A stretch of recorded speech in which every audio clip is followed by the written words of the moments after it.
Y continuamos con más Atardecidos y ya me encuentro en la cocina del programa para disfrutar un cafecito con nuestro invitado del día de hoy. Te lo adelantaba en el primer bloque, periodista y escritor. Estamos hablando de José Luis Verderico, mejor dicho. ¿Cómo estás, José Luis? Y muchas gracias por venir. Bueno, a ustedes por la invitación, muy amable. Bueno, señor Verderico, la verdad, su libro y la historia que usted tiene una bastante trayectoria igual en los medios. Me ha quedado nada de esa historia y eso que pasó hace muchísimos años, 50 años. 50 años se cumplieron justamente ahora, el 18 de septiembre último. Se festejaba aquí en Mendoza, por supuesto como en Chile, el Día de la Independencia Nacional de Chile. Había actos alegóricos en el centro de la ciudad y donde hoy funciona un centro comercial, La Barraca, en la calle Las Cañas, ocurría un crimen emblemático que 50 años después se sigue acordando mucha gente y dio motivo para la publicación de este libro. Bueno, Avelino Maure, estamos hablando de este hombre asesinado. El profesor Avelino Maure. ¿Qué fecha fue? El 18 de septiembre del año 1969. Avelino Maure era una persona muy joven, para esa época tenía 31 años.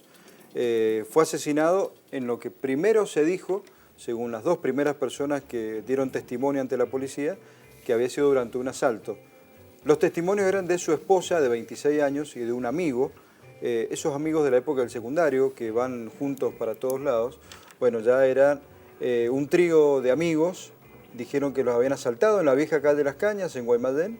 La investigación posterior determinó que ahí no había habido ningún asalto, sino que había ocurrido un homicidio, que Avelino Maure, con 31 años, había sido asesinado por su esposa y por el mejor amigo de ambos.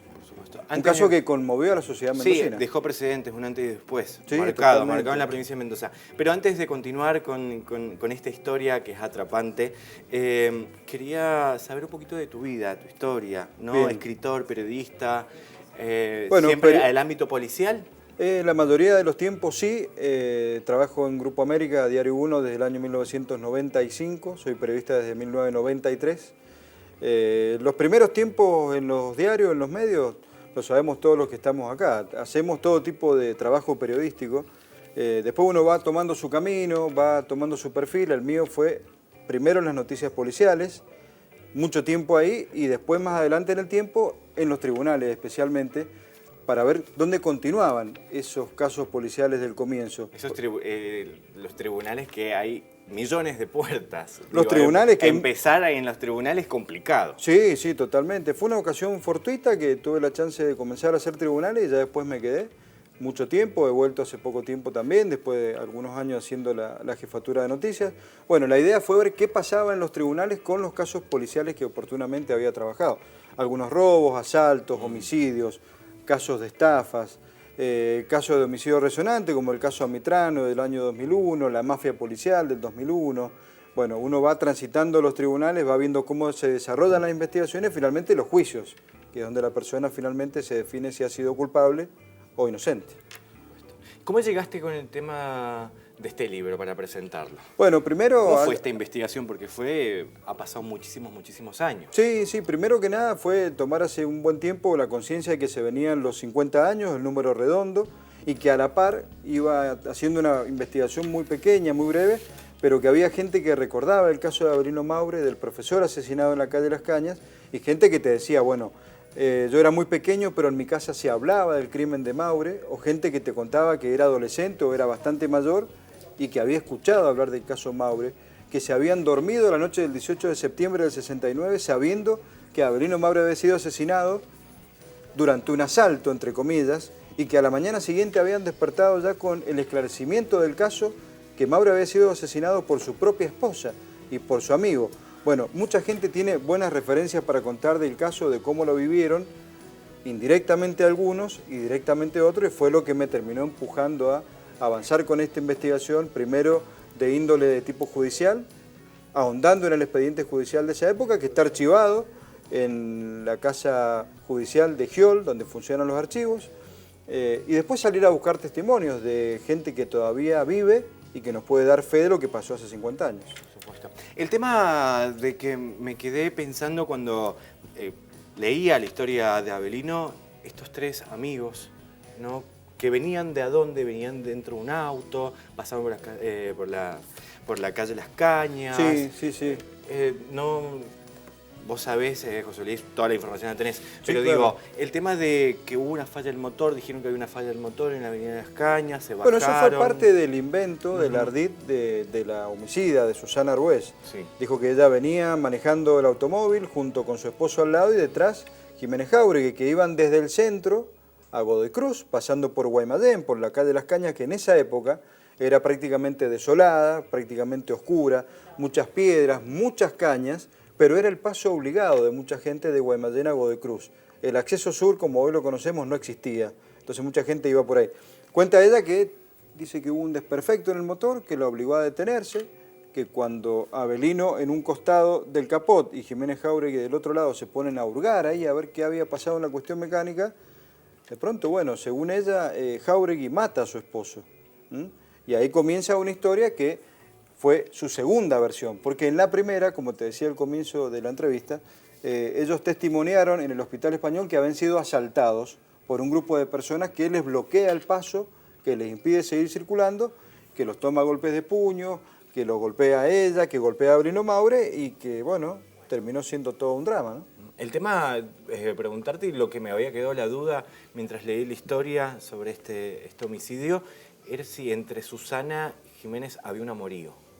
Bueno, entre Susana y Jiménez Jáuregui había una pretendida relación amorosa, pretendida únicamente del lado de él. Él creía que a ella la había conquistado y en verdad lo puedo decir seguramente, él lo creía porque él no la había conquistado, sino que ella lo había atrapado para sus fines. Los fines de Susana Arbués era deshacerse de su esposo y eso queda exhaustivamente determinado en el expediente judicial. Hubo un caso de juicio que duró aproximadamente un mes en los tribunales provinciales, donde el fiscal de la época, don Roberto Lavado, eximio profesor del derecho mendocino, hermano de nuestro querido Quino, él testimonia que Jiménez Jáuregui fue utilizado, que si en la vida de Jiménez Jáuregui nunca se hubiera cruzado una Susana Arbués, Jiménez Jáuregui no hubiera cometido el homicidio del profesor Avelino Maure. Qué terrible, ¿no? Sí, Pensar sí, terrible. De esa manera, en ese tiempo, porque era muy poco usual que una mujer matara a un hombre. Las mujeres no mataban a sus maridos. Después, con el Sí, paso del tiempo... Lo pensamos así, dentro de los medios de comunicación, habrá algunas historias, pero nunca ¿Hubo casos se mediatizó. posteriores? Sí, por supuesto. En esa época. No son la mayoría, obviamente, no son la mayoría, pero en esa época las mujeres no mataban a sus esposos.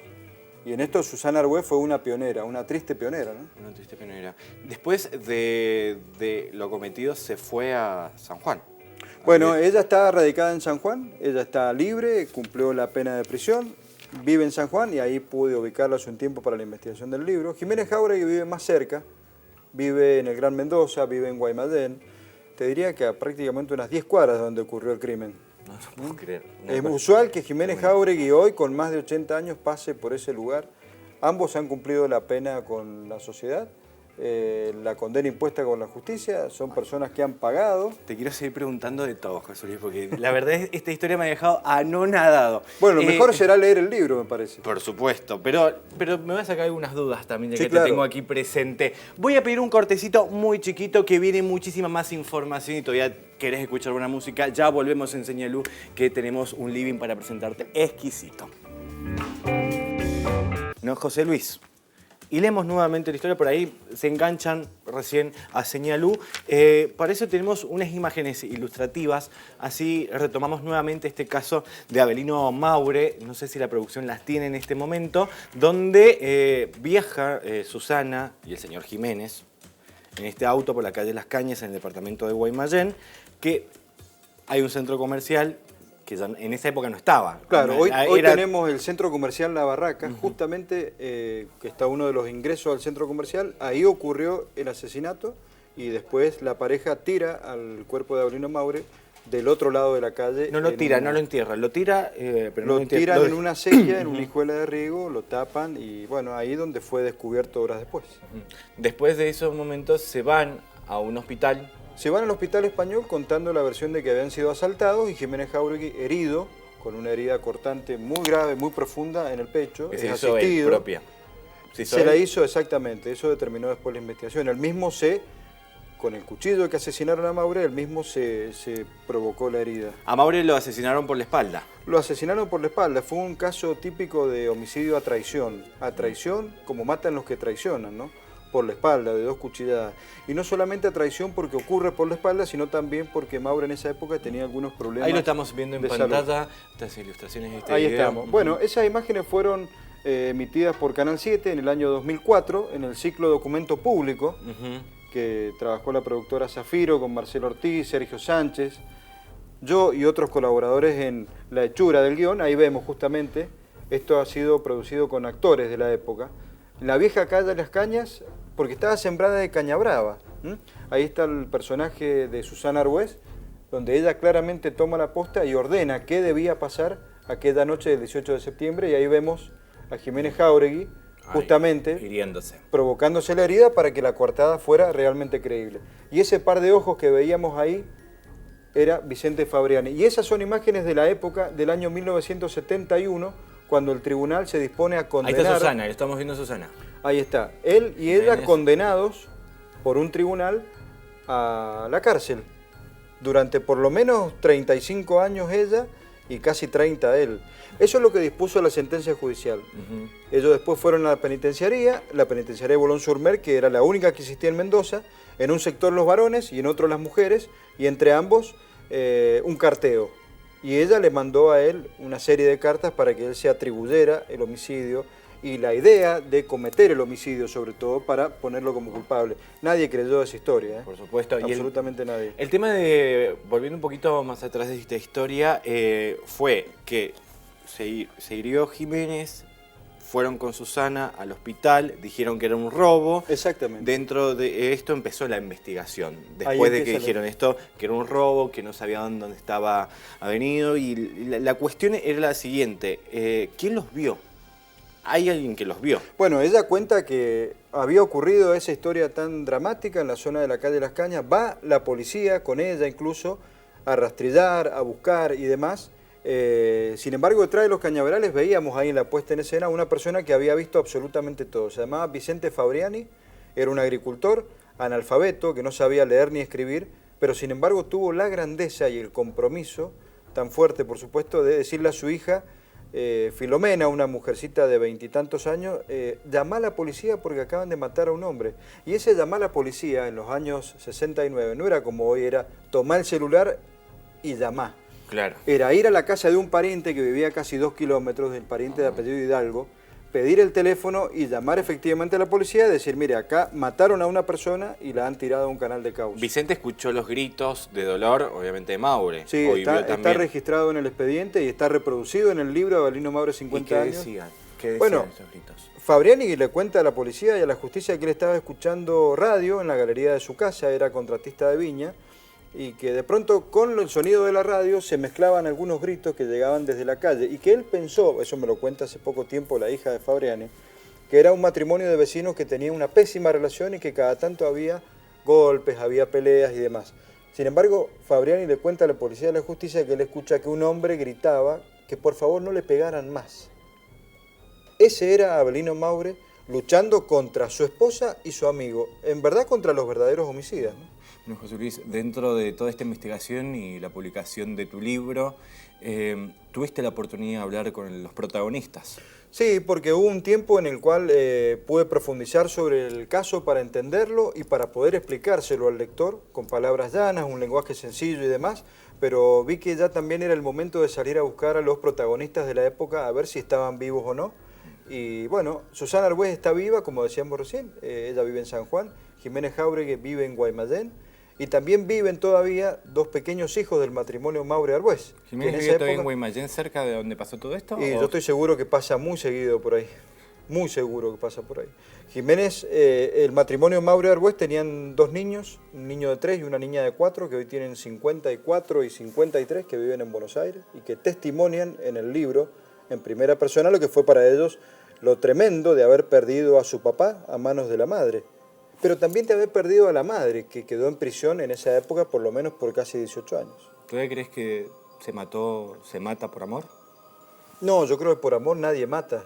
Se pueden hacer un montón de cosas por amor, pero dañar a la parte amada me parece que de ninguna manera. Eso no es amor, tampoco es pasión, como algunos cronistas o periodistas o algunos jueces se empeñan en verlo de esa manera. Un crimen pasional. Pregunto, alguien que mata o que mata por la espalda, ¿qué indicio de pasión hay ahí? Absolutamente ninguno. Ninguno. De ninguna manera. La pasión es vida, justamente. Y esto fue todo lo contrario. ¿Qué pasó cuando te encontraste con Susana? Bueno, con Susana tuvo una... Obviamente te dijo detalles que en los expedientes, ¿no? Y en los medios de comunicación... Tuve una chance de conversar telefónicamente con una Susana Arbués que hoy es exactamente la misma Susana Arbués que en el año 1969. Una persona que se la escuchaba hablar fría, distante, marcar la cancha rápidamente y decir que ella ya con la justicia había cumplido, que ella estaba viviendo una nueva vida, que ella no tenía nada que decirle a nadie y que lo que ya había pasado y punto, lo cual muestra y reconfirma lo que está planteado en el expediente judicial en la historia. Era una persona muy fuerte de carácter, era una persona que iba para adelante a cualquier precio y sigue siéndolo a pesar de que hoy ya tiene sus 76 años. ¿Cuáles fueron las repercusiones del momento y después de que publicaste tu libro? Bueno, las repercusiones del momento de la búsqueda del expediente, de un poco remover y desenterrar esa historia que yo creí que estaba enterrada, pero no tanto, porque hay mucha gente que recuerda el caso de Avelino Maure, porque se lo contaron, porque vio algo en los diarios, porque escuchó en la radio, fueron bastante positivas. Y después de la publicación mucho más todavía, hay mucha gente que a través de este tipo de entrevistas, de la presentación y demás, y de la lectura del libro, se ha contactado y me ha dicho, yo fui alumno de Avelino Maure cuando yo era un jovencito, y me han mostrado fotografías de la época, y lo querían muchísimo porque era un docente que no solamente enseñaba matemáticas, sino que enseñaba a convivir, que enseñaba a cómo estudiar, y que era una... Ahí estamos viendo en imágenes a la hija de Vicente Fabriani. Sí. ¿Sí? El anterior, por favor, el anterior. Bueno, ahí está Avelino Maure. Espera, vamos por esa. Vamos por ahí. Por ahí. Ella es María Filomena Fabriani, en aquella época tenía 23 años y fue la joven mujer que a pedido de su padre corrió hasta la casa de un pariente y llamó a la policía. Y ahí está, esta foto es del año 47, donde está el joven Avelino Maure, el maestro de traje al centro, y un grupo de alumnos. Ellos tenían una academia en la calle Mitre de Ciudad, llegando a Montevideo. Y ahí, bueno, aparecen algunos alumnos, el bajito que está al costado de Avelino Maure, a la derecha de la pantalla, tiene hoy 75 años, se llama Víctor Silvestri y me llamó después de la publicación del libro para contarme su gratísima experiencia y su gran recuerdo del profesor Avelino Maure. José Luis, hay una calle, se llama Avelino Maure también. Vos sabés que hay, yo pensé que había una, pero después descubrí que hay tres que se llaman Avelino Maure. Y cotejando algunas fechas de imposición de nombres de algunas calles, una está en Ciudad, otra está en Godoy Cruz y otra está en Guaymallén, y me di cuenta que no era por el Avelino del que estamos hablando, sino por su abuelo, que se llamaba Avelino Bonifacio Maure, que también fue docente y que fue director general de escuelas de la provincia de Mendoza. Entonces, Avelino ya venía de una familia de educadores. Absolutamente, todos educadores, docentes, su papá, sus tíos, sus primos. Y este abuelo, que es el fundador del clan Maure, de la parte educativa de los Maure, fue el primer director que estuvo en la Escuela de Comercio Martín Zapata, que nos comprende en el ámbito de la Universidad Nacional de Cuyo, donde estamos ahora transmitiendo esta señal. O sea que los Maure tuvieron una fuerte impronta a nivel educativo, cultural y una de las tantas historias vinculadas con la historia criminal de Mendoza. Y la última, José Luis, ¿qué pasó cuando conociste la historia, hiciste la investigación y tuviste el libro? ¿Cuál fue la sensación que pasó por tu mente? Bueno, la historia, la sensación fue justamente ese, el objetivo cumplido. Fue meterme en una historia que me di cuenta que había calado hondo en la sociedad mendocina aquella época, que pude comprender la historia a raíz del expediente judicial, después de buscar a los testigos vivos y de dejar un legado para que el caso de Avelino Maure sea un poco más allá que el nombre de algunas calles, que el nombre de una escuela que está en Godoy Cruz, sino para que la gente pueda conocer la historia de la familia Maure, que fue mucho más que un crimen. Estoy convencido de eso y que creo que mereció ser contada y que merece ser leída y trasuntada a través de los tiempos, ¿no? Ok.